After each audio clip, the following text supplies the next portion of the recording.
Konnichiwa. A day in my life as a small business owner. Maaga nga ako pupunta dito sa pwesto para nga ilabas yung mga basura at hakutan nga ngayong araw na every Friday kasi yung hakutan ng basura sa amin dito, kaya kailangan mo talaga ilabas. At pagkatapos nun, may inatendan nga ako na meeting. Dalawa nga kami ni King yung umaten dito at pagkatapos nga ng meeting ay eto, magbe-bake nga kami. Binigyan nga ako ng 2 gloves dyan at hindi ko naman alam, be, paano to? Paano yung isa? Wala ba yung pasadya dyan? Yung pang-animan na gloves, be? Siya pa tong po-problemahin ko, be.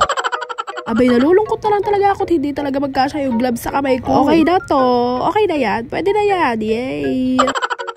By group nga sa pagbe-bake at 6 nga kami sa grupo namin. At 3 nga yung i-bake ng bawat team. Yung i-bake namin ay pandesal, ensaymada, at saka nga ang banana loaf. Kuha na nga rin pala namin yung mga ingredients na kailangan namin, kaya magsisimula na nga rin kami. Ang una nga namin gagawin ay pandesal. Nakagawa na nga rin pala ako ng lahat ng yan nung grade 11, 12 pa kami. Nagawa na namin yung empanada, pandesal at ensaymada. Kasama ko nga rin pala si King Brian doon nung gumawa kami ng ganun kasi magkaklase kami noon. Kaya medyo marunong nga rin kami dito sa pagbe-bake kasi napag-aralan na nga rin namin. Baka na naman sabihin kasi na isa dyan, galing-galingan na naman tayo. Abay, hindi ka nagkakamali. Nagmamagaling ba? Cheers!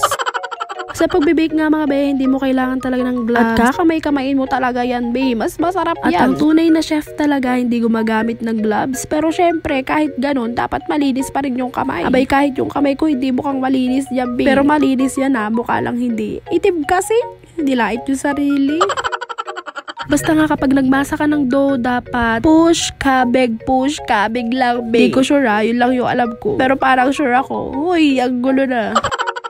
Nagmasa na nga rin pala lahat ng mga kasama ko, di ba? Ang sarap. Daming kamay dyan gumagalaw. Okay lang naman yun kasi kami lang din naman kakain niya. Ayun nga, tapos na nga ako ngayon nagtimbang-timbang ng grams dyan. At sila nga yung taga-bilog at taga-ayos dun sa lalagyan. Ayun nga, tapos na. Kailangan nga lang din yan paalsahin. Bago mo nga rin yan ilagay sa oven, hihintayin mo nga din muna siyang umalsa. At kapag hindi nga umalsa yung gawa mo, ay hindi nga yun pwede, be. Ito nga yung next namin na gagawin ay ang banana loaf. Madali lang din naman yung mga ginagawa namin, mga be. Ayun nga, tapos na nga namin gawin ang banana loaf. Nandito na kami sa last na ensaymada. Sila nga din ang nag-mix dyan at ako nga ulit ang magmamasa. Abay talaga naman, tinapos ko na nga ito. Isang kamay na lang yung gumana dyan, be. Kamay ko na lang. Tinapos ko na nga yung ensaymada sa pagmamasa. Diyos may marimar. At eto, gumagawa nga ako ng sarili kong design sa ensaymada ko. Para alam ko kung nasan yung sa akin. Hoy! Abay ba naman kasi pare-pares kasi yung design nila sa ensaymada. At hirap na hirap din akong gawin yung eyes nila na yun. Kaya nga eto, nag-decision ako na iba na lang yung akin. Abay, ayan nga ensaymada namin. Mali yan. Parang bueg. Hoy! Ayan nga, 4 na naiiba sa dulo. Ako nga yung gumawa na yan. At yung iba nga pare-parehas dyan, sila na. Basta ako, alam ko kung nasan yung sa akin dyan. Ayan nga, tapos na nga ang aming pandesal. Isasalang na nga rin yan at nakaalsa na nga yan. At ang pandesal nga namin ng unang umalsa. Diba? Napakagaling namin talaga. Hoy! Dito nga, tapos na nga rin maluto yung pandesal namin na yan. At titikman na nga rin namin siya. Abay, Diyos may marmar, may nakalimutan nga rin kaming ilagay dyan. Naibulsa ko kasi yung salt, kaya nga hindi namin siya nalagyan ng salt. Di ayun, manamis na miss ang pandesal namin. Ang galing nga ng chef namin, kasi pagtikim niya pa nga lang, wala nga daw asin. Doon na nga nahuli. Pauwi na nga rin kami, tsaka kumain namin kay chef, na hindi nga talaga namin nalagyan ng asin. Abay, Diyos may marmar, hindi ko rin kasi talaga kaya magsinungaling. At ito na nga yung next namin, okay na nga ang aming banana loaf. Lahat nga ng binake namin, sa aming team nga yan. Kami nga rin yung mag-uuwi at maghahati-hati. Ang kaso nga lang yung pandesal nga namin, hindi na nga rin namin pinaghati-hatian at syempre para makatikim rin yung iba. Meron din kasing isang team na hindi nga umalsa yung pandesal nila kaya nabigyan din namin sila. At yung iba pa namin natirang pandesal ay binaba nga sa stage at pinamigay nga rin sa mga DHW. Syempre mga be, para matikman nila yung mga nilamas-lamas natin. Uy!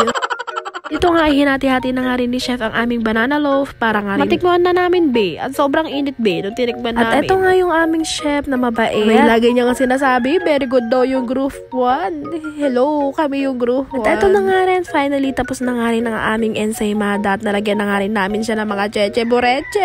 Hindi na nga rin ako nakapag-video at nagmamadali nga ako. Umuwi pa kasi ako sa bahay para nga maligo. At ito, marami nga kaming pa-order na burgers dito at hotdog sandwich. Abay, Diyos may marmar, naghahabol din kasi talaga ako sa oras ng mga time na yan. At alas 2 na nga mahigit bago nga ako magbukas ng pwesto. At eto, ngayon pa nga rin kami magtatanghalian. Marami na nga rin pala kami mga dumating na customer. At andito nga na naman yung family ko. Andyan nga si RK, si KD, si Ate Jane, si Nanay at si Tatay. At eto nga yung order nila.